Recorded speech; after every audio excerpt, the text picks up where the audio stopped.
All right. Morning, everyone. So, Simba, shall I start? Just a moment. Okay.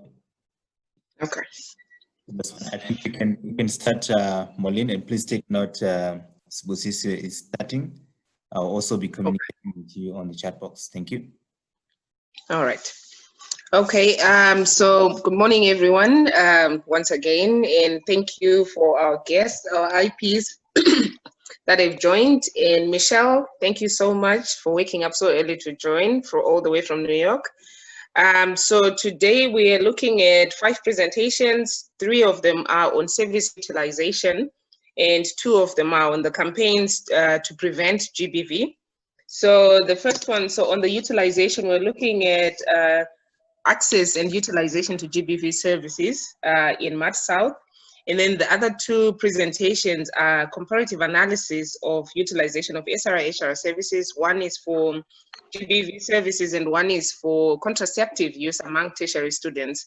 In the third presentation, it's a comparative analysis of utilization of GBV services between 2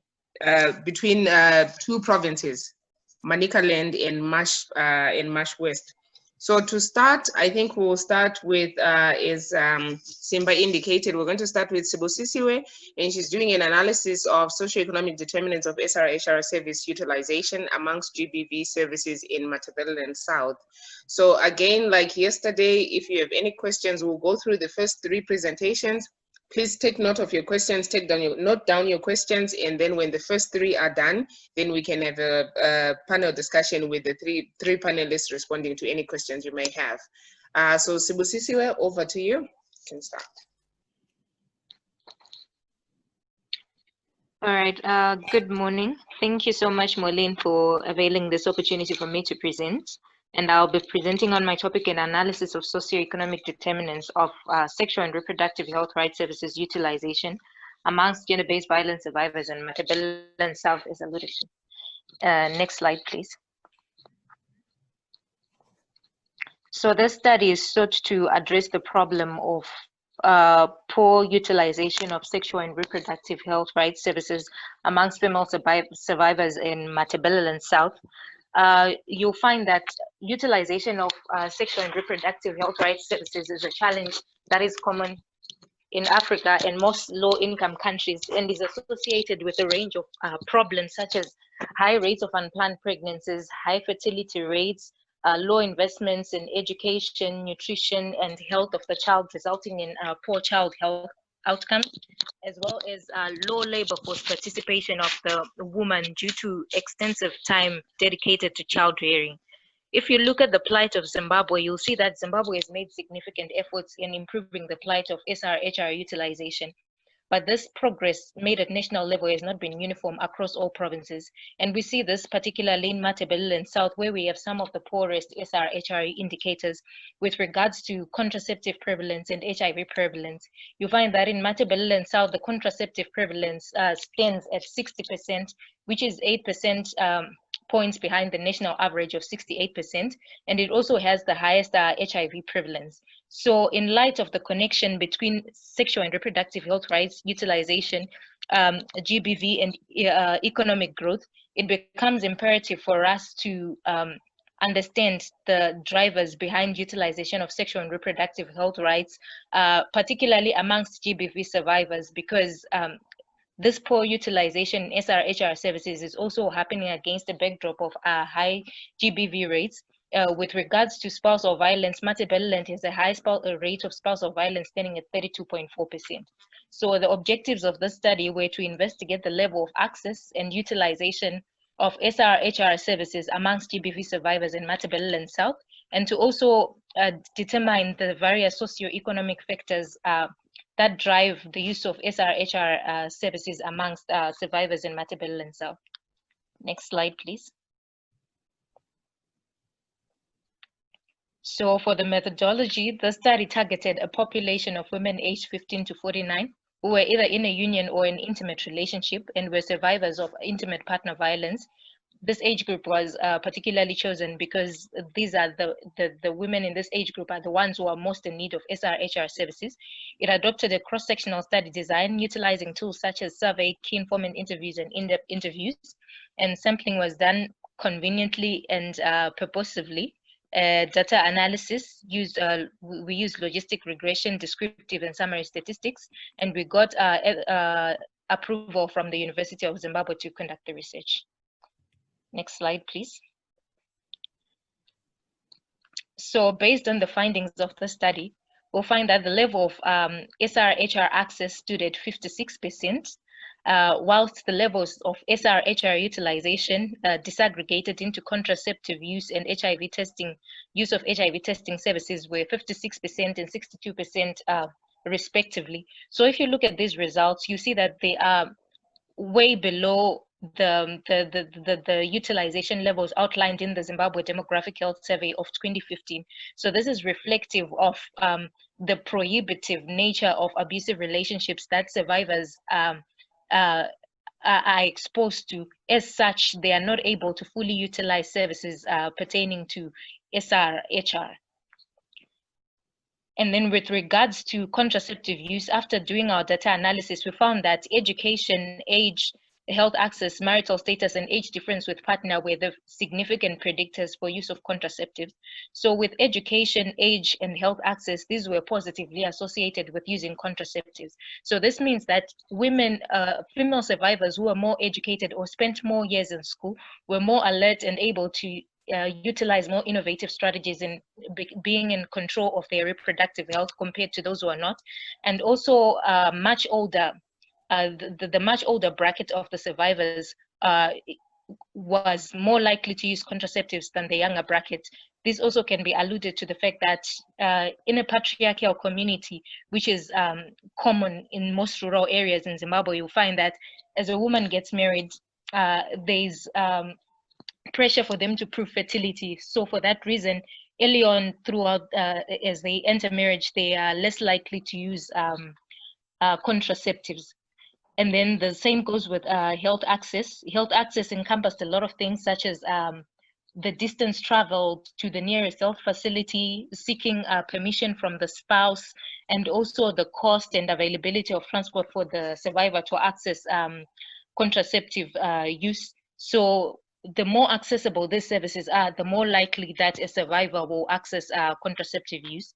With regards to marital status and age difference with partner, these were negatively associated with contraceptive use. You see that being married is as opposed to being in an intimate relationship but with no particular commitment is associated with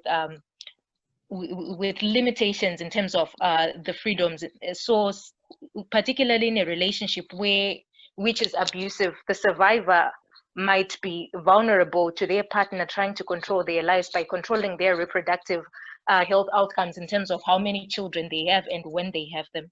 And also with age difference with partner, you'll see that the larger the age difference with a partner, the less likely that a survivor will use contraceptives. This is due to power dynamics at play, where the female survivor who is younger has less power and less control in terms of decision making. And then on the determinants of HIV testing services, you'll find that again, health access and age were positively associated with use of HIV testing services, as well as number of children. So for the same reasons alluded to earlier, health access, the more accessible the services are, the more likely that a survivor will utilize HIV testing services. And the older a person, the survivor was, the more likely that they would use HIV testing services due to an increase in the number of sexual encounters. With number of children, Matabeleland and South has a high fertility rate. In this study, we found that the average number of children per person was 4 and a maximum of 7. So given that in Zimbabwe, there is a policy which says a woman can't go through delivery without having been tested, this is how a lot of the survivors then end up getting tested, because at every birth, they have to go through HIV testing. Religion and marital status also were negatively associated with use of HIV testing services. This is because of the premises and practices, norms, and beliefs that are associated with both the religious and the marriage institution. So moving forward to the recommendations, this study recommends that GBV and SRR interventions target younger survivors.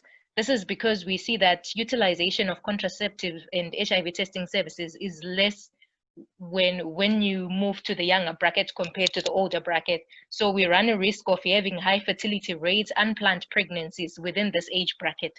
So it's important for interventions to target this younger bracket so that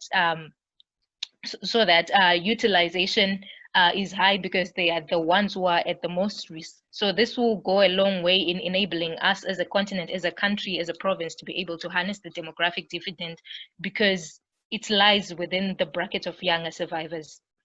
Integrating education in GBV and SRHR programs is also important. As seen, it was one of the determining factors in SRHR utilization. So it's important for comprehensive sexuality education to be provided so that it replaces the harmful practices and harmful beliefs that have always dominated society, so that young women grow up knowing their options, knowing the impact of using or not using certain services and what that does to their reproductive health.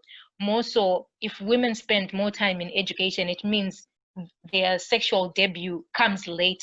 And so with a later exposure to sexual activities, it means also the risk of unplanned pregnancies, high fertility rates, and HIV infections is also reduced. There is also a need for there to be an increase in the budget for SRHR health. So you find that in Zimbabwe, this study showed that access was one of the determining factors for utilization of SRHR health. And it's a reason why some people do not use the services. Once the budget for SRHR health is increased, it means there are more mobile clinics, and we can even have more resource personnel moving around to distribute information and even materials concerning SRHR health.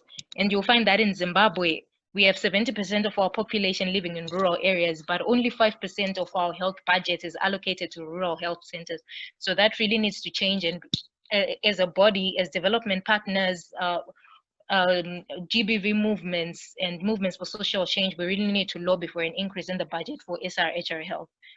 And then it's also important to identify men and local leaders as champions of GBV and SRHR issues.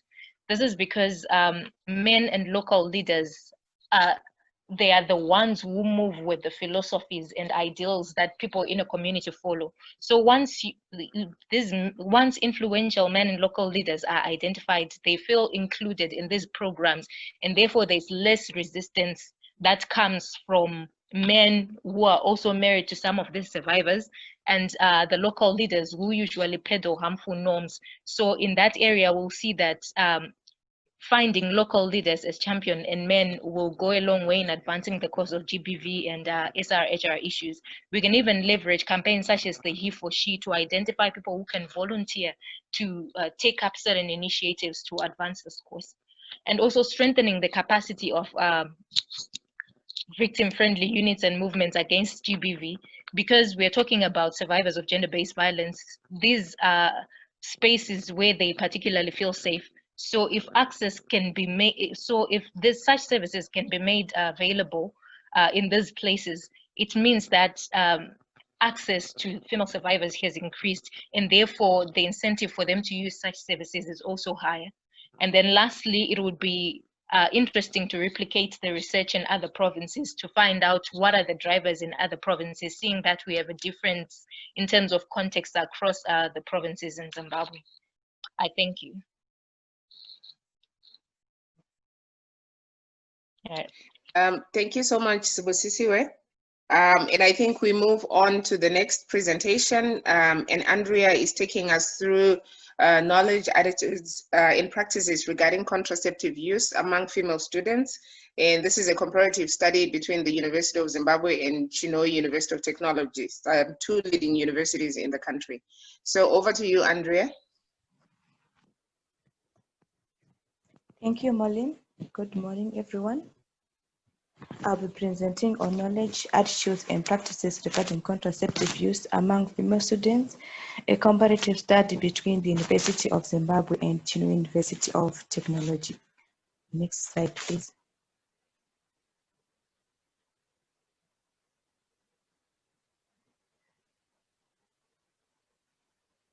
Female students represent a portion of the population that is mostly exposed to unplanned pregnancies, STIs, and HIV. University students are at a stage in their lives characterized by searching, discovery, and experimentation, including sexual experimentation. For these reasons, university students are reportedly engaging in unsafe sex, which places them at a higher risk of contracting STIs, including HIV and AIDS, as well as unwanted pregnancy. Therefore, there is need to assess the level of contraceptive use among these female students. So, the overall objective of the study is to provide information that facilitates a better understanding of female students' knowledge, attitudes, and practices regarding contraceptive use. Moving on to the methodology, the target population was female students aged 20 to 35 years at the University of Zimbabwe and University of Technology. The study triangulated qualitative and quantitative research methods. A survey with 770 students, that is 233 from CAT and 537 from UZ.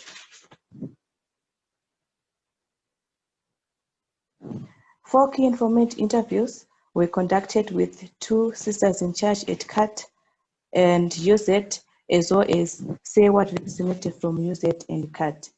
8 in-depth interviews were also conducted with selected female students, and 8 focus group discussions were also conducted. Quantitative data was analyzed using SPSS version 20, while thematic analysis was used for qualitative data. The research was approved by the department, the Center for Population Studies at the University of Zimbabwe, and the Deputy Registrar at University of Technology. Next slide, please.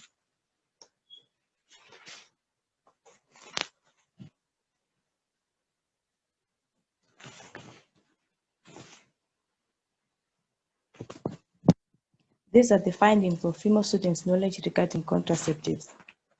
Modern contraceptives were universally reported by students. Awareness of other modern contraceptives was also high, although female students at the University of Zimbabwe were more likely to report injectable sterilization, vaginal rings, and foams when compared to students at University of Technology.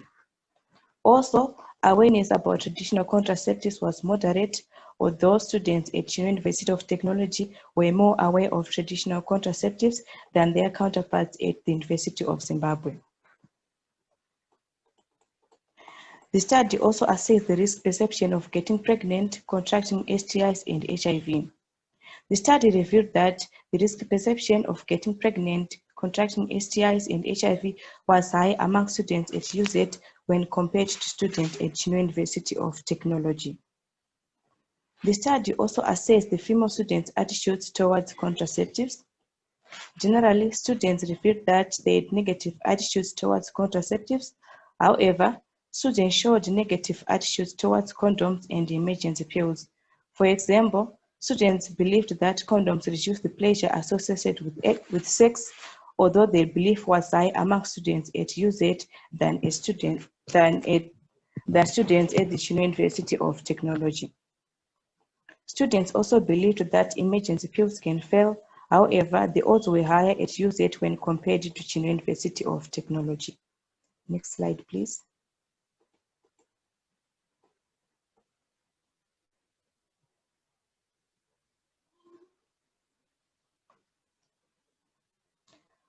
Also, students had negative attitudes towards traditional contraceptives, although students at UZ were more likely to report that traditional contraceptives are less effective when compared to students at University of Technology. The study also assessed practices regarding contraceptive use. About 98% of female students reported that they had had sex. However, 97% of students at UZ were more likely to have engaged in sex when compared to 92% at University of Technology. These students were also engaging in risky sexual behaviors, including multiple sexual partnering, transactional sex, and intergenerational sex. However, the odds of engaging in intergenerational sex and transactional sex were high among female students at University of Zimbabwe when compared to female students at University of Technology. Modern contraceptive use was also high among students at the University of Zimbabwe than their counterparts at University of Technology. The commonly used methods of contraceptives were male condoms, emergency pills, and the withdrawal method, although students at USET were more likely to have used male condoms, the withdrawal method when compared to students at Chinua University of Technology. The study also assessed the factors that influence contraceptive use. Among them is religion. Students believed that religion was another factor that inhibited the use of modern contraceptives in general. Some female students argued that using modern contraceptives is in defiance of God's commands that humans should be fruitful and multiply. The type of union was noted as an inhibiting factor to contraceptive use. For example, initiating condom use among married couples is difficult because it raises questions of infidelity between the couples. Limited power to negotiate for contraceptive use is also another inhibiting factor. For example, engaging in transactional sex limits the student's ability to negotiate for safe sex, and this arises from the need to please their partners so that in return they get desired rewards for material goods. Also, age differences in intergenerational sex affect the female student's capacity to negotiate for safe sex. The older partner has more power in decision making, and this makes it difficult, if not possible, for students to negotiate for contraceptive use. The need to prevent unplanned pregnancies motivates contraceptive use. Students revealed that they use contraceptives to avoid unwanted pregnancies. That is, looking after a child is a burden on its own, and in most cases, men normally deny the responsibility starting from the pregnancy itself. And there is the need to prevent contracting HIV and STIs. As much as students are more afraid of getting pregnant, they also fear contracting STIs and HIV, and this motivates them to use contraceptives.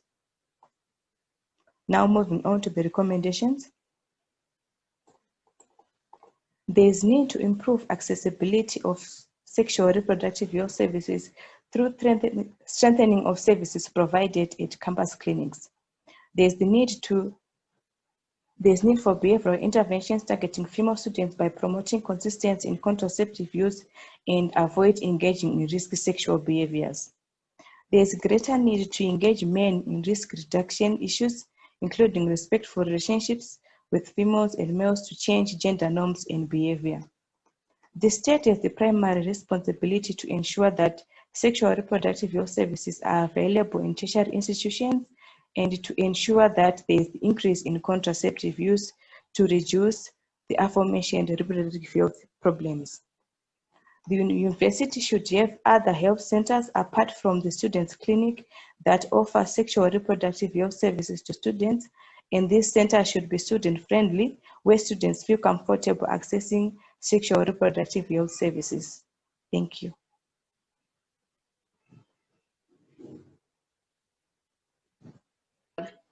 Thank you so much, Andrea. And I think this last topic probably is of a lot of interest since we have some students in the room. So lastly, we have got Herbert talking about knowledge, attitudes, and utilization of GBV services. And this is a comparative analysis between two provinces, Manicaland and Mashonaland West provinces. So Herbert, over to you. Thank you, Moline. So this research was driven by the fact that gender-based violence has been an increasing pandemic worldwide, and prevention and response strategies require effective, coordinated and integrated quality services from the different stakeholders. But however, there's been minimum success in the prevention of gender-based violence, largely because the interventions do not address the underpinning socio-cultural norms and values of the particular settings to which they are introduced. So on the next slide.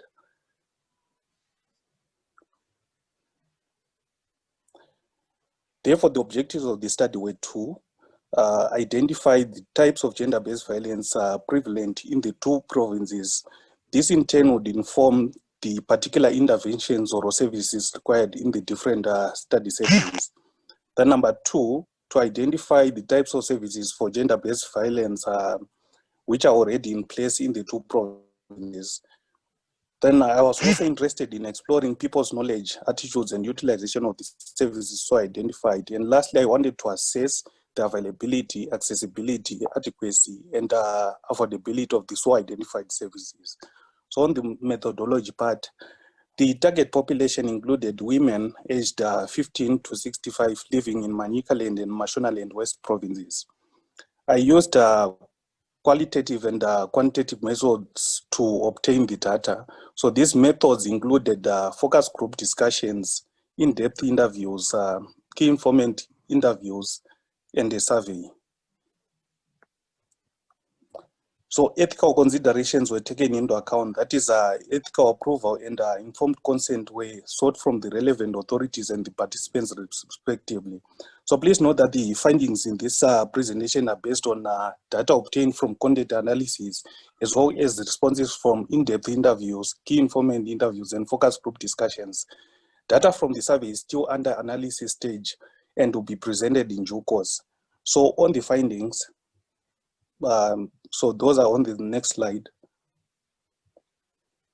So a multi-country study by UN in 2015 revealed that less than 40% of women who experience violence would sought help.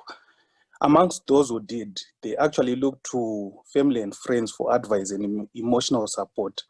So less than 10% were found to have sought help from the police. So these findings are consistent with Nyumbe's 2020 article, which highlighted that over 2,500 cases had been reported to Musasa Project during this lockdown period. But however, cases were not reported because the responsible officers are not friendly. In the article, Nyashama Zango, who is the programs coordinator of the Musasa Project, was quoted as saying, "Some officers are not trained well enough to deal with such cases as they are only trained to be police officers." Mulwa had similar findings in her report on our neighbors, Botswana. She found out that a lot of GBV cases, especially in the rural areas, go unreported. Then reports by Davis in 2017 and Davids in 2020 indicated that GBV incidents reported were only a tiny fraction of all such cases, since the majority are not reported due to various reasons such as intimidation, victims' fear of retaliation, and stigmatization.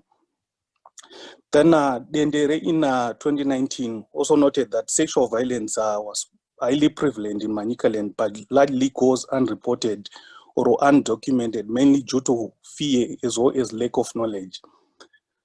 Then Ogundipe in 2018 noted that women who experience GBV, especially from an intimate partner, are more likely to get infected with HIV, other STIs, and are more likely to have negative pregnancy outcomes. Then about 63% of the African population actually live in rural, remote rural areas, and this increases the difficulty to access basic amenities. And these communities are actually disparate from the influence of central government or laws that prohibit GBV. And on the issue of child marriages, well, this information was actually obtained from a key informant interview carried out. Some perpetrators are actually acquitted due to the lack of evidence in the form of a birth certificate from on the part of the victim. Then there are also community caseworkers who are in the communities, work in the communities. So in some instances, these community caseworkers are disrespected, and this is mainly due to lack of proper resources to carry out the required activities. So this information was also obtained from a key informant interview carried out. So on the recommendations, so those are on the next slide.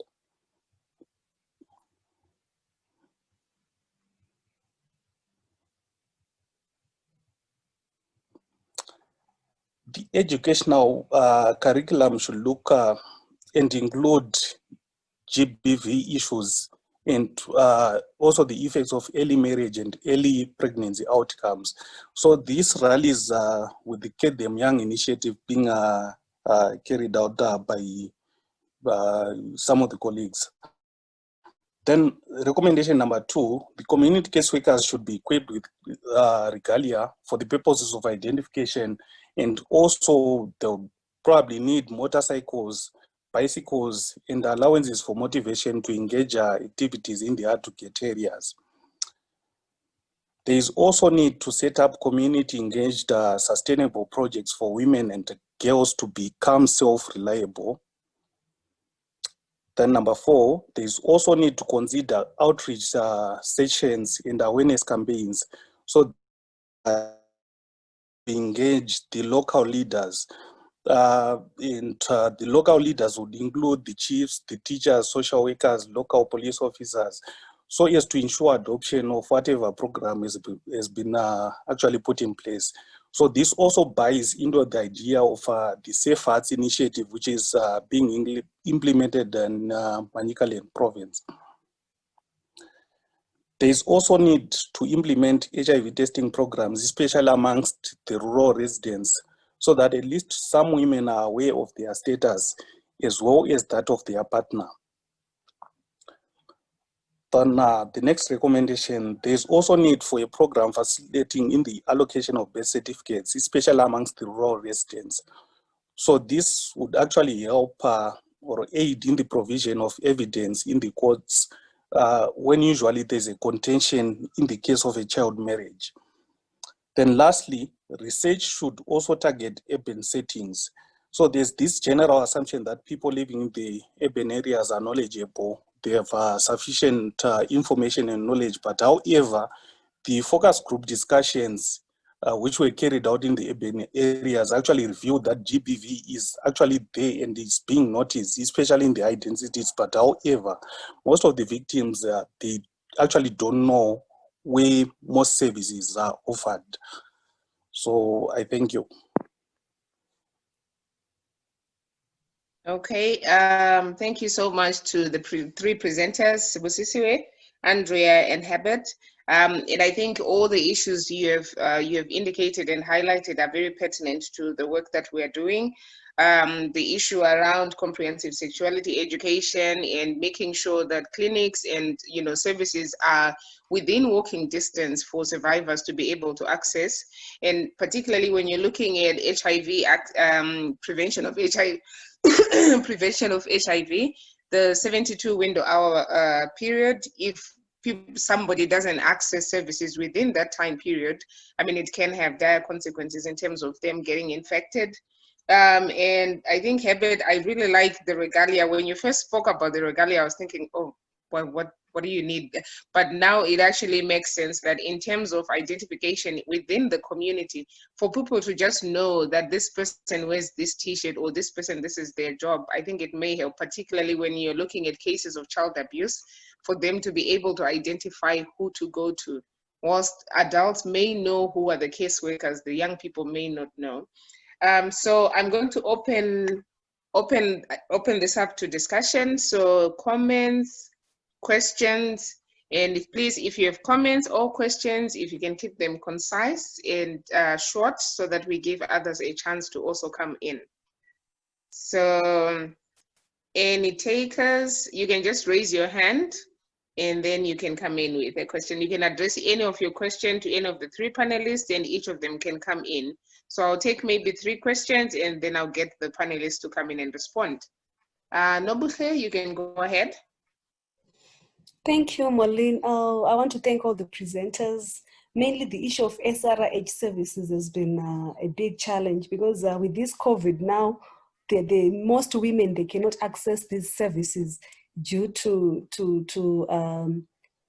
long distances, other barriers to access the services. Like when you want to go to the clinic, they want a letter, maybe where are you going? And that I've seen that it have also violated the confidentiality, because now you're supposed to tell the police where are you going and what do you want to go and do there. Imagine like you want to go and access the service and now you're supposed to explain everything. So I think COVID has really made it difficult for women to access these SRH services. So thank you so much for the presenters. Okay. And I think Tolette, I saw your name, your hand. If you can go ahead.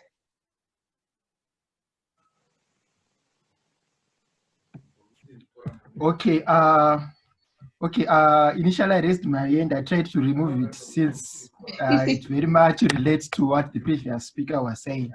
But we once conducted a learning platform involving some youth, and issue of confidentiality while it was raised. by some of them.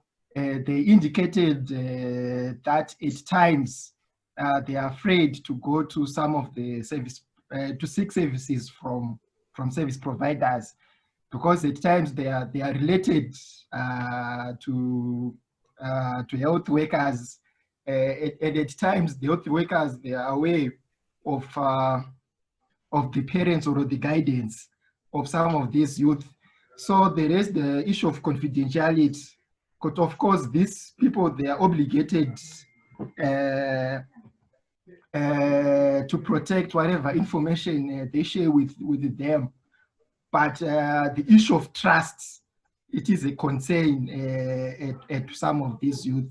So I don't know if the presenters came across some of these issues when they were doing their research. Thank you. Any other remarks, questions, comments? Colleagues, you can come in so I can hand over to the panelists, particularly on the issue of confidentiality that Toilette just raised. And I mean, just to add on, it's also something we have come across. We've heard that, particularly in rural areas, because they're small communities, which brings in the bigger issue of should young people be having sex if they are not married. So if young people do go and ask for contraceptives, the nurse that is well known, that knows my mom, will go and tell my mom that your child was here, you know, so issues like that. So panelists, over to you. If any of you came across issues of confidentiality, concerns about confidentiality when you were doing your interviews. Andrea, you can go ahead. Okay, thank you, Marlene. When I was doing my research, I asked students if they were comfortable accessing contraceptives at the university students clinic, and most of them, they said, no, we are not comfortable accessing them because we fear that the nurses may be judgmental towards us since we're engaging in premarital sex and it is against religion and stuff like that. And also, one student noted that I can't go to the clinic because my mom's friend works at the clinic. So if I go there to collect contraceptives, she might go and tell my mom that I'm engaging in sexual activities. So in most cases, students, they are afraid. That is why it is important that they have centers that they can have centers that they can go and access contraceptives, and they are comfortable accessing contraceptives there. Thank you. Thank you, Andrea. Any other comments or experiences? I think you have all been to universities on campus. Rufaro, please go ahead.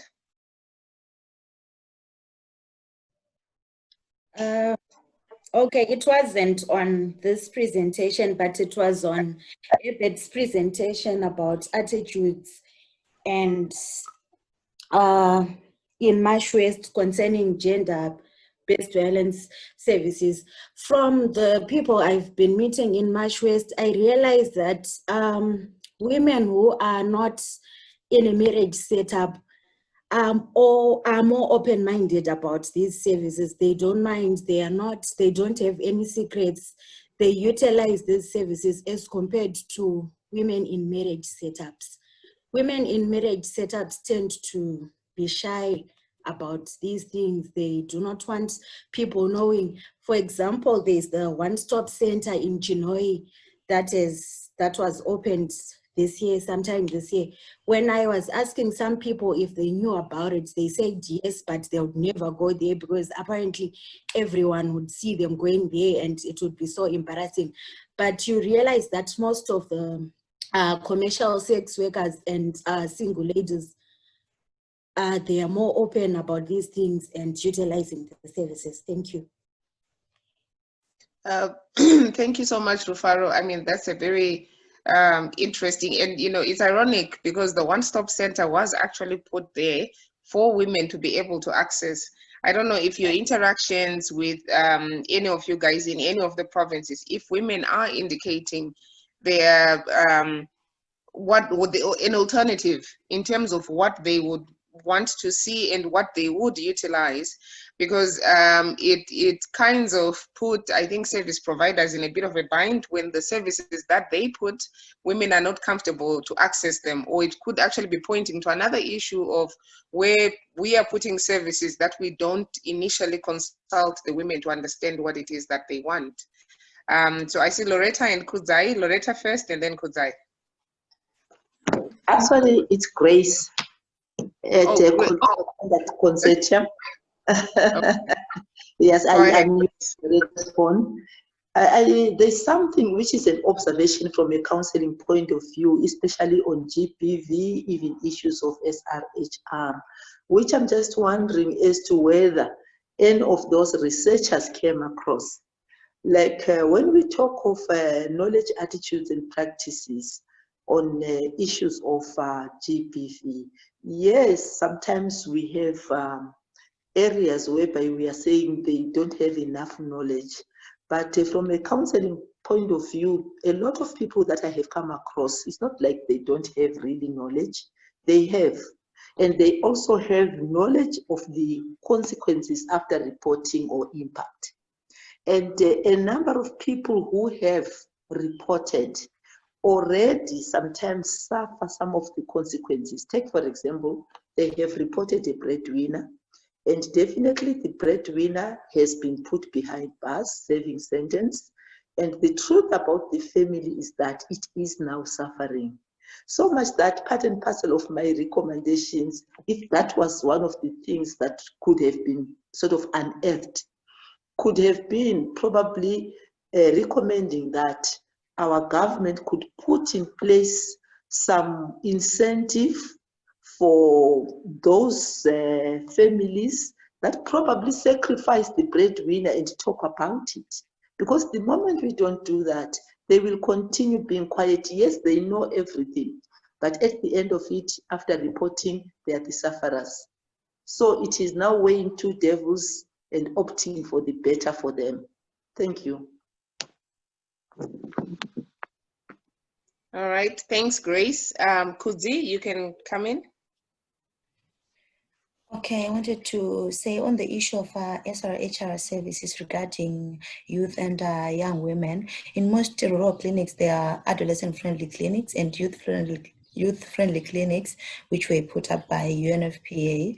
So maybe if we say on the recommendation to increase or to increase the numbers of those adolescent-friendly clinics, because apparently in these clinics, they can come anytime, whether midnight, whether any time of the day they can come, they can access services without anyone seeing them, even during the night. So maybe if we increase those clinics in those hard to reach areas, so that young women and adolescent girls may access the services. Thank you. Over to you.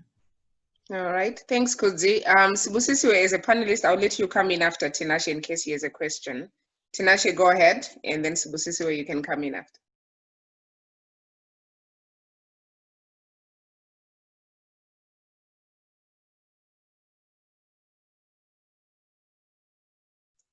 Tinashe, you can go ahead. You can unmute your mic. Okay, there we go. Thank you. I was saying, this is in relation to the last presenter who is here, but I agree with him. I think in rural areas, most of the problems that we are facing is concerning the identity.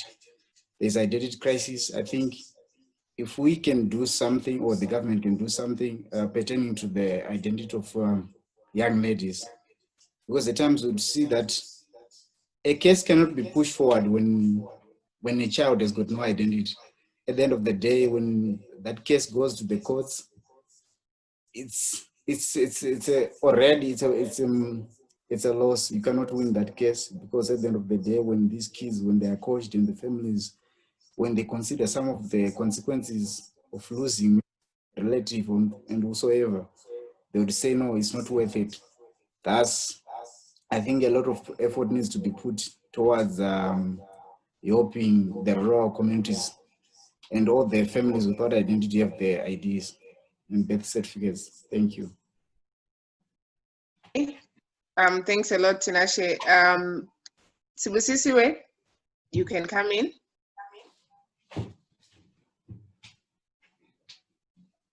Thank you to all the contributions that we've had. And I just wanted to make a comment and reinforce what has been said by Grace concerning people who are actually reporting, but then after reporting, they find that they suffer discrimination and stigmatization, so to speak, by society because they've reported their breadwinner, and at the end of the day, they are now suffering, and it seems like they have done nothing at the end of the day because they receive no support. I think government and other stakeholders should come in through access by means of having comprehensive access. We're talking about a chain that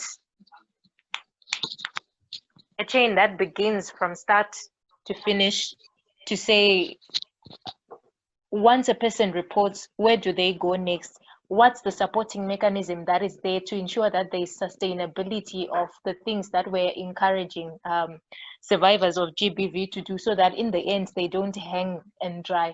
So you see that with most of these services, let's say even family planning and things like that, most of it is externally funded, and the government really isn't invested in making it work for its local people, save for establishment. So it's really important for us to lobby for facilities and safe houses where these people can go, subsidies which can help these people, so that at least some sort of support goes to contribute to people who actually come out, and we can in actual fact say, after all is said and done, the person has the information, they report, are they safe after speaking out? That is my contribution. Thank you. Okay. Thanks a lot, Sibusisiwe. And in the chat, I have a question from Lindiwe to Andrea. And it's a question around access to contraceptives on campus. Would it help if peers distributed the contraceptives on campus?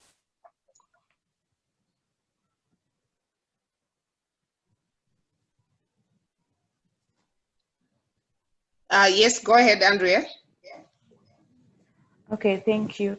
At University of Technology, the time that I was doing my fieldwork, there were PA educators, the university staff was disseminating information to them so that they can provide information as well as contraceptives to other students. So it cut their PA educators, but it used it, I don't know, maybe they are there now, but the time that I was doing my fieldwork, there were no PA educators. Okay, so that probably would be a recommendation that I think when we went to university years ago, neons ago, we did have peer educators at USET. It could be something maybe that they need to revive as it was there at some point. I don't know, Michelle, if I don't know if you went to university in the States, if you want to maybe share a little bit of about your experience with tertiary students and access to contraceptives. Hi, sure. So I'm from Brazil originally, so I've been to university there. And in fact, we did have an initiative that students ourselves, the students from my year actually started to distribute contraceptives in the bathroom. So we would leave a box in the bathroom with, well, what we think students might need. So condoms or even tampons, anything that we thought that students might need. And we would just leave a message. You can take it if you need, and you can leave here if you have, to donate. So, but I'm not sure, our university was very open to this initiative, but we also understand that some universities might not be that open, but that was the solution that we found to help other students. So we were female students helping each other. That's what we did. Okay, thanks a lot, Michelle. And I don't know with the university students if that was something that was the case, Andrea, whether at CAT or at University of Technology or at USET. or with others, I think with your experiences in the universities, if I think when we went, yeah, the condoms would be there and they sort of like disappear in 2 seconds and then you wouldn't get them. So maybe Lindy, where you can come in and then Andrea can comment. You know, I'm actually laughing, Molin, because we went to university. We went to university at the same time, and Yeah. I think while it's a good recommendation that peers should give out contraceptives, it also needs to be coupled with some form of an educational component. Because even during our time, we did have peer educators and they did give out contraceptives, but some of us still got pregnant, which means there was something that wasn't quite in sync between the information that I had and the service that the peer educator was giving. So there's still some form of a communication kind of campaign that needs to happen to demystify the whole contraceptive and sex on campus issue. Because to be honest, that's where most of us start. And that's where most of us come to into contact with some of these problems. But, you know, I've been in platforms where it's been discussed that this youth-friendly kind of service is not very effective. So it would be good to hear from the people who actually use that service, whether it's useful. And I think from this platform, it's been, you know, it's clear that it's better to get your condom from the toilet or from your friend than it is from the clinic and the nurse. So yeah, thanks, Marlene. Thanks, Andrea, for that. All right, thanks, Lindy. Andrea, you want to come in? Okay, thank you, Marlene. On the issue of putting contraceptives in bathrooms, students were complaining that they don't feel safe getting condoms there because some students, they are very naughty and they end up piercing their condoms. So sometimes you might get condoms that are pierced and you end up getting pregnant or maybe contracting STI. So sometimes students, they say, no, we can't get condoms or contraceptives from the toilet. Okay, thanks, Andrea. Tinashe, I don't know if is that an old hand or it's a new hand? It's an old hand, sir. Oh, okay. Rufaro, I see you just raise your hand. Go ahead. Okay, I just got reminded of something. When we were to use it back then, it was actually embarrassing for a boy to have those condoms that are distributed for free. The girl would actually rate the boyfriend's capacity by saying, you use those free condoms. I want the scented, expensive type. So apparently, most guys that age, they don't even want those free public condoms. They would rather buy the expensive ones so as to please the girl. That's what usually happened at UZ. It was actually embarrassing to show up with those free, cheap condoms. And then there was no access to morning after pills, of which I think most students, they don't afford those pills, yet they are always in need of them. So yes, that's what used to happen during our time. Thank you. Thanks, Rufaro. Lynette, you want to come in? Current student right now. Thank you so much, Molin. As a student at the University of Zimbabwe and someone who currently is also a peer educator, we realized that SAWAT has managed to put what they call a SAWAT Resource Center. So it's a very youth-friendly service whereby students can freely come in and access any condoms, for instance. Taking into account, I was once one of the resource center minders. So the environment is so friendly. Condoms, we display them all over the place and we get them from the clinic because we realized that students were not accessing condoms from the clinic. So the place has got Wi-Fi, it's a Wi-Fi zone. So some students, they come for the Wi-Fi, some they come to play because we managed to put some pool tables inside the place. Some they come for the pool tables and also come to even access the services themselves. Then in relation to the contraceptives like family planning and all that, we link them to the service providers, for example, PSI, for them to access service, no one knowing that they wanted them. So we give them referral slips for them to access those services. All right. Thanks a lot, Lynette. And I think just a few comments in the chat. Rufaro just mentioned her point, and then Michelle agrees with Lindiwe. Agree that awareness raising campaigns and messages are important and need to be coupled with other initiatives. And then Blessing agrees with Grace. I like Grace's concern on the welfare of families who would have sacrificed the breadwinner for justice. I feel it's a topic that would actually need research. And I've heard in some circles, people preferring the traditional way in which the chief would then make the perpetrator pay for the crime, some reparation of some sort, and then in which the survivor will be paid even in the form of livestock or like cows. And in some communities, survivors are faced with the open option of getting the cows through traditional justice than to have the perpetrator get jailed.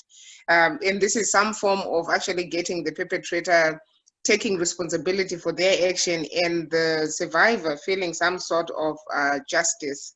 And hopefully maybe the perpetrator may not repeat that same issue. So I think this should be two old hands. And I think we can wrap up on this one and maybe food for thought, some to think about, particularly with access to contraceptives in tertiary institutions, which like in the way something really, really of interest, because we saw a lot of this when we were in college. One of the big things I think, which not only in university, but in society, is sex before marriage is a taboo in Zimbabwe, and that's where we get stuck in terms of even the tertiary students using contraceptives, using pills, or using any other family planning method, which societally they shouldn't even be using if they are not married. So, I mean, it's something to think about. And I think in all our work, this is something we do come across. So now moving on to the two last presentations. These are two campaigns that have started in two districts, in Mashonaland Central and in Harare. So in Mash Central, they are looking at Catch Them Young. The campaign is called Catch Them Young, and it's a bold step towards a GBV-free society. And I think this is one of those innovations from the IAGs after realizing and assessing what the issues were in the communities they were working on. They came up with this initiative to address GBV and try and make a difference. So March Central, the floor is yours. I'm not sure who is presenting. The floor is yours. Good day, everyone. I'm Kutsai Mgumbati. I'm going to be presenting on one of our innovations in Mashonaland Central Province, the Catch Them Young campaign. So seeing that studies in Zimbabwe have shown that Mashonaland Central has the highest percentage of GBV, we decided to lean on a verse that says, train up a child in the way he should go, and when he is old, he will not turn from it, in order to create a generation that shuns GBV. So children in our problem that we saw when we landed in the field, we saw that children in Mashonaland Central are largely excluded from awareness programs related to gender-based violence, despite the potential of such programs in shaping a generation of citizens who uphold gender equality. So we saw that GBV is modeled in society, from household, from the community, at school, and all the platforms that a person grows in. So such exclusion somewhat forms the foundation of gender-based violence, harmful practices, and high levels of gender inequality in a province where culture is driven by patriarchal norms. So to foster the inclusion of children in GBV awareness programs, as the Innovators Against Gender-Based Violence, we began to build a network of gender champions. This is a network of influential people. Gender champions are people who have influence in the community, like village heads, counselors, child care workers, health care workers, and all those people who have influence, so that they could mobilize children to mentor them, and so that the children can grow to value gender equality and the empowerment of women and girls. Next slide. So our model, the edutainment forms the backbone of the Catch Them Young model, which has gained momentum through child-friendly awareness building strategies like poetry, drama, and music. The gender champions are the driving force in educating children on the forms of GBV, and then they facilitate the formation of the drama groups. We saw that using edutainment, we can kill two birds with one stone. First is teaching the children, because when we say that, when we teach the children are being taught about physical violence, they act it up to say, when we're talking about physical violence, this is physical violence. And at the same time, it's a way of raising awareness in the community, because now children are also becoming the agents of change, because when they act those dramas, when they produce that music, they go and do those dramas in spaces, community platform spaces. So to our result, to date, 49 gender champions have been trained on SGBV and all its forms, harmful practices and referral pathways. Of these, 20 are males and 29 are females. To date, 279 children from the ages of 5 to 17 have been reached. 8 child-led drama groups has been established. And you see that the campaign has been held by district and in all our districts. It has been held by district and ward stakeholders, and they wish that we replicate it in the wards, in the non-spotlight wards in all our districts. Also, the campaign has cemented collaboration with other organizations in the province who are also implementing different pillars of the spotlight. Some of these, they include Katswe, Childline, Repsi, Fawes. So we are collaborating with these organizations, also reaching out to children in different ways. Last slide. Last slide, please. So in those pictures, you can see the Catch Them Young campaign in action through a referral pathway being followed. There we see physical violence taking place. Then we see a CCW taking the survivor to the clinic and also to the police. Thank you so much. Over to you, Maureen. Okay. Thank you so much, Kuzi. Very innovative idea and model coming from Mashonaland Central. So now we come back to the capital city. We come back to Harare, where the Harare IAGs have started the She Matters campaign as a way to prevent GBV and violence against women in Harare. So over to you, Harare team. I'm not sure who is presenting again. Right, thank you, Maureen. It's Noreen Chaka who is presenting. Good afternoon, everyone. As I mentioned, my name is Chaka. I'll be presenting on behalf of Harare Province. Our campaign is called the She Matters campaign. It's under prevention of gender-based violence and violence against women and girls. So you wonder why She Matters, the name She Matters. So we want to create a movement that puts value on women and girls, and also to create a society that allows girls to enjoy their lives and their rights without fear. And also a movement that will imprint on the social norms and beliefs that women and girls do matter. That's why we want to call it matters. So the problem that we are addressing is that there is underreporting of gender-based violence cases in Epworth and Hopley. And there are also patriarchal tendencies that view women as inferior or second class and condone gender-based violence. Also, there are challenges in accessing comprehensive services by survivors of gender-based violence, which are but not limited to medical, legal, and psychosocial. Also, survivors are not aware of the services that are actually available for them to be helped. The reason why we need this to be addressed is that a study by MSASA revealed that gender-based violence cases have increased by 70% between the month of March and June 2020, which has been as a result of the lockdown.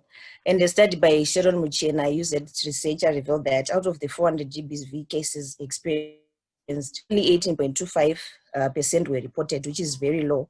Also, as IAGs, we have actually gone into the field and done a research with the help of our IP and found out that these problems are actually there, and women and girls really do need our help. Next slide, please. Thank you. So our solution to this would be, our campaign is to create a grassroots movement that will change harmful practices, beliefs and norms that promote violence against women and girls, and also to ensure that cases are reported and access to justice by survivors is done. So our objectives are to create an awareness on gender-based violence to about 50,000 community members in both Epworth and Hopley. And we wish to achieve this through campaigns. We would use a mobile broadcasting van, where, considering that there is COVID nowadays, would just drive through the communities, disseminating information on what gender-based violence is, its forms, how it affects someone, and where a person could get help from. Also, would use our social media Facebook page for our IP, and also the use of our WhatsApp groups, which are already functional in the 2 districts. And also a peer-to-peer campaign, which we have already done, where the IAGs have trained about 50 gender champions, 25 in Hopley and 25 in Epworth, where these gender champions will be cascading these trainings to their community members. And also would do radio talk shows. We realize that many people have smartphones in these areas, but they don't have data sometimes. But radio is, as long as there's electricity, and most of them they're using solar nowadays, they have access to radio. So we're going to be using radio talk shows. Mainly their listening is in the Radio Zimbabwe channel. So we'll be making sure that we have a radio show in that radio station, and also taking pledges from different service providers. Then the second objective would be to capacity build at least 20 community-based organizations. This is to enable sustainability of the program when we are no longer in the field. We have realized that many 2 of the CBOs that are in the communities have been operating since 2015, but they don't have any paperwork of what they've been doing. They do not know how to monitor their progress. They don't know how to report. So one capacitate these CBOs to help them register, to have corporate governance structure so that they can operate professionally and effectively. And also on our third objective, to enhance service provision and social accountability on gender-based violence cases by ensuring 90% of the reported cases are resolved. Through our WhatsApp group, our 2 WhatsApp groups, it will be a platform for survivors to report their cases and to get referrals from there. And also with the COVID now, we have 2 social workers who are also IAGs, who have the capacity to counsel people, so they can do this virtually without having to meet them face to face, to protect our IAGs also. So can we go to the next slide?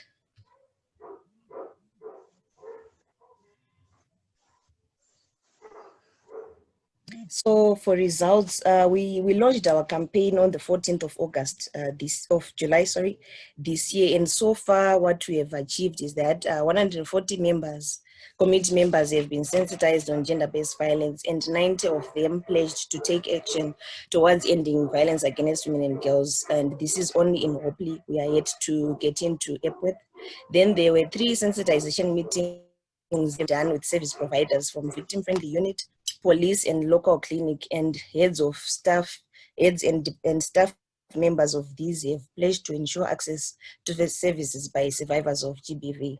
Then information on GBV has been disseminated on the 2 WhatsApp groups that I've mentioned earlier, both in Epworth and Hopley. And the Epworth WhatsApp group has 74 members, which includes community members, MSASA project officials, Childline officials, local board officials, VFU officials, nurses from local clinics, gender champions, and Hopley WhatsApp group has 52 members, which is Ministry of Women Affairs official, gender champions, and community and IAGs. So what evidence shows that violence against women and girls is preventable, and the core drivers are socially determined rather than biologically, which means it can be done and we can do it together. Thank you. Thank you so much to the presenters, to Noreen and Kuzi. Very, very informative and exciting initiatives. And if I start with, I'm now opening up to comments. If colleagues have comments or questions, I'll start by reading in the chat. Ruvimbo, Ruvimbo just mentioned this is a great campaign, the She Matters campaign in Harare. I would love to hear more about it and possibly do a story. So colleagues, Ruvimbo is the communications officer. She's in the resident coordinator's office in the UN. So I will put you in touch with Ruvimbo for the story to highlight this for Spotlight. So if we have any comments, questions, I'm now opening the floor. I still have Tinashe and Rufaro. I think these are hands from previously. I don't know if these are, unless you want to speak now.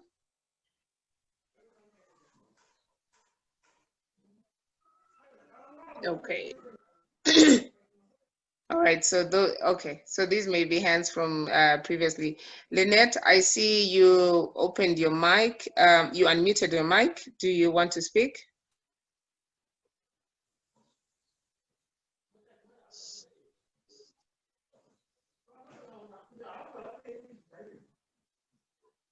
Okay, colleagues, any comments? Or Lindiwe?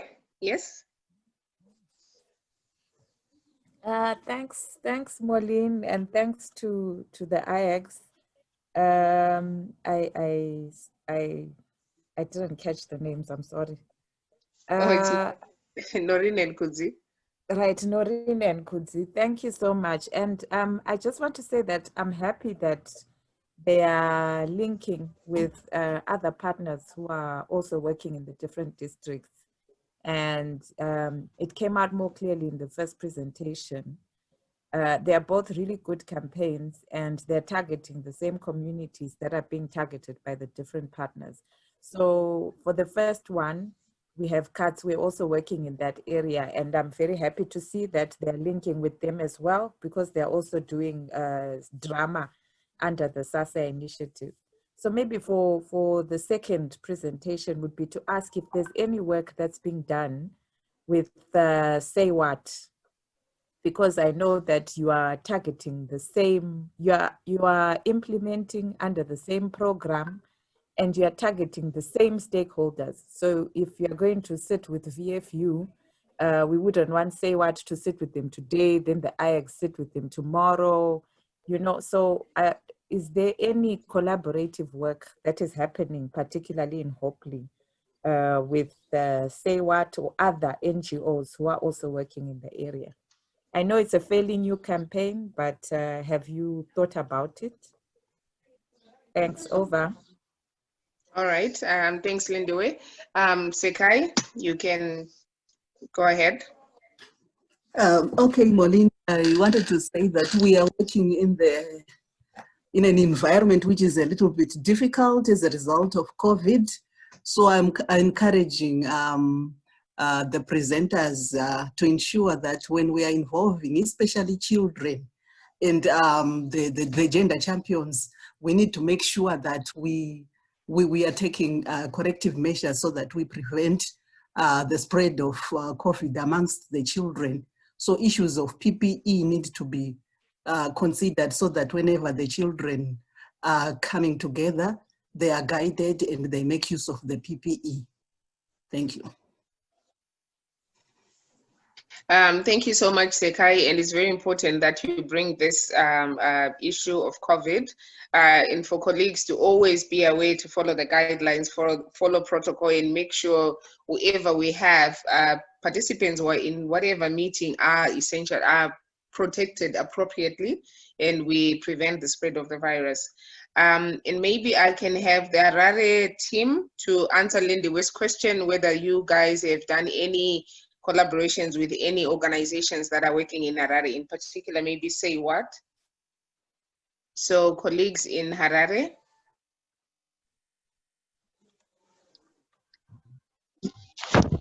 Thank you. How are you? How's everyone? Good. Hi, Hope. Go ahead, Hope.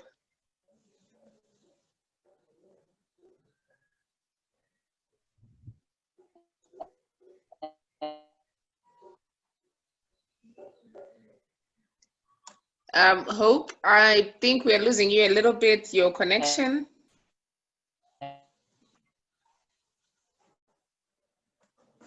I think Hope, your Fine, how are connection you? is, yes, you're breaking a little bit. Okay, can I type? I can type. Now we could hear you. Okay, I was saying that our campaign is intending to engage a lot of partners or stakeholders. Then, with regards to say what we are yet to engage them, but our intention is to create synergies with the other organizations or other partners, be it the non-governmental organizations and the government departments, as well as the other entities like companies in the campaign. For example, with NGOs, we are intending to create synergies in the programs that we are implementing, and where we can find the common goal that we are fighting towards or that we are going towards. Then with other partners, for example, the government departments, they also come in as partners. Then with companies, we are also engaged in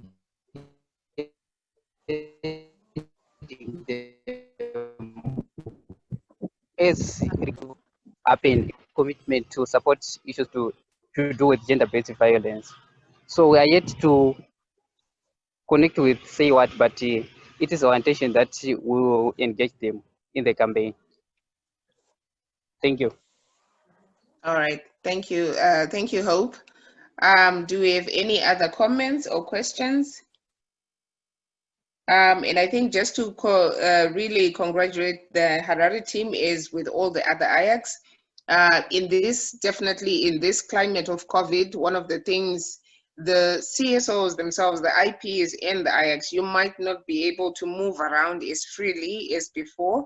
So really capacitating the gender champions, capacitating the CBOs, and for issues of sustainability, this is something which is really good, that we know that even after Spotlight leaves, there are organizations that are in the communities that are still doing this and that are continuing with the work. And for the Mashonaland IAGs, the Catch Them Young initiative, I mean, this is one of the really, really, really good initiatives. And oftentimes when we do GBV awareness raising, children are sent away, and then, you know, the older people, and yet what we tend to see now is the lessons and what's learned from a very early age is what sticks all the way up, the issues around gender equality. I think a few years ago, I was in a meeting with a pastor who was, you know, really echoing this same thing. And he was explaining that you saw two, you know, how children play house, mahumbwe, when we were very young, 5-6-year-olds who were playing. And then the girl was the mother, obviously, and the boy was the father. And then the boy, they had some argument or something, and then the little girl stood up and confronted the boy. So in the pastor's words, he was saying, "Oh, I was ready to, separate the kids if they started fighting or anything." But then the girl apparently was shouting at the boy, the little boy, 6-year-old, say, "You can go ahead and hit me, hit me, hit me." You know, so already at that early age, at 5 years old, she had already internalized that as a man, as a little boy, he can hit her already at that age. So with this Catch the Young initiative, I mean, these are some of the things, some of the norms that we have learned over the years, some that we don't even realize, and we see in our own behavior, in the things that we just do without even thinking, that it's some things that are actually ingrained from a very early age. And the sooner we start teaching and we start, doing these things, the better. And the good thing that is the local gender champions, these are local influencers who are definitely acceptable within the communities, and you're not bringing outsiders. So the community and the stakeholders are more likely to accept the lessons coming in because they're being taught by their own people to their children, which makes the initiative really all enriching and really fulfilling for the communities. And we really, really hope that we'll get a lot of good stories out of this, and we will change and transform even, small communities, but then some change will actually happen, and we can see change one child's life or a few children and change their lives as they grow up. So in the comments, I see Lindy Way has, do the IAG's campaigns and social media pages? Where is this good work being shared? Please share links. So I can, Simba, you can come in maybe and answer this, and the IAGs can also come in on this question from Lindy Way. Thank you, Lindwe, for the question. So for all the IAGs, we have got the Facebook page, Innovators Against Gender-Based Violence. And we also have a Twitter handle. I'll share the details in the chat box. And also our IAGs in their different provinces. Some of them have started, they've also created a page for their campaign. And also some have also created a Twitter handle, a Twitter account, so they can share on the chat box. Thanks for asking. Okay, thanks, Simba. Any other comments, questions? You want to come in? And Ruvimbo, if you want to come in, you know, with a specific angle you want, maybe some comments on the campaign you're very interested in. Thank you, Moline. Thank you for those presentations. They were really nicely done. I came in a little bit late, so I only fully heard about the She Matters campaign, but I'd also love to see what the other group presented. As Moline mentioned earlier, I'm the communications officer working on the Spotlight Initiative, and we're always looking for interesting stories that we can highlight what Spotlight is achieving on the ground. And this is a really, these campaigns are a really nice way of doing that. So I'd be interested in talking to, I think, sorry, I forget who presented the She Matters campaign, and even the other IAGs who have presented during this, this workshop, just to hear more about what you're doing and see how we can frame that in interesting stories, and maybe also hear from the people directly on the ground who are engaging in these campaigns and initiatives, to hear how they're benefiting or how they wish Spotlight could enhance the fight against gender-based violence. So that's my input for now, and I look forward to hearing more and hopefully having something up on the website highlighting what our IAGs are doing. All right, thanks a lot, Ruvimbo. And on your request, I'll put you in the capable hands of Simba to take over, and Simba will, I think you guys can be in touch and then arrange all the different interviews or meetings with the different IAGs to hear more about the different initiatives. Thank you. All right. So colleagues, any other comments, burning issues? I did notice Dexter put in something before which I had not read. Okay, it was about contraceptive access at UZ. When I was at UZ, I remember condoms also instantly vanished. So to me, it was like a first come, first serve basis. And I think the big recommendation out of that is there should be regular supply. I'm not so sure what happened to this, and this is maybe something that I think we will raise within UNFPA. Is, you know, within the Spotlight Initiative, UNFPA is doing a lot of the service provision aspect in Pillar 4, and a lot of this is around contraceptive, you know, provision of contraceptives, provision of, you know, service, GBV services. So we will raise this with our UNFPA colleagues in terms of maybe making condoms more accessible, regular supply, replenishing supply constantly, so that the people who need them can actually access them and not run out. Okay, so any other comments? And I see Simba Dexter is put in the Facebook page, and Simba has put, Simba is also put in the Facebook page. So if I don't have any other comment from anybody, I just want to say, guys, thank you so much. This has been really, really good, and I speak for my end. I think I speak on behalf of our guests who are here. Michelle, who has been with us for the last 2 days, and from regional office, she was there yesterday. She didn't manage to come in today. And all the IPs who've been here, thank you so much for your attendance. And our colleagues, Lindy Way, Sarah was here the other day, and Chinesai. Thank you so much for attending. And, you know, this affirms and encourages the IAGs to keep doing the brilliant work that they're doing. And to Mark, thank you so much. This has really been a huge learning initiative. And I'm sorry I missed the stress management yesterday, given what's happening. Would really appreciate that one. But I think we will share all the presentations with everyone. And thank you so much. Keep up the good work, but stay safe. As Sekai mentioned, really always be alert and, you know, observe the protocols, keep your mask on at all times, wash your hands. We really don't want to get anybody getting sick or, you know, exposing themselves in any way. So all the time, your safety is of paramount importance. So make sure you stay safe and you always have the resources that you need to stay safe and keep yourselves from getting infected.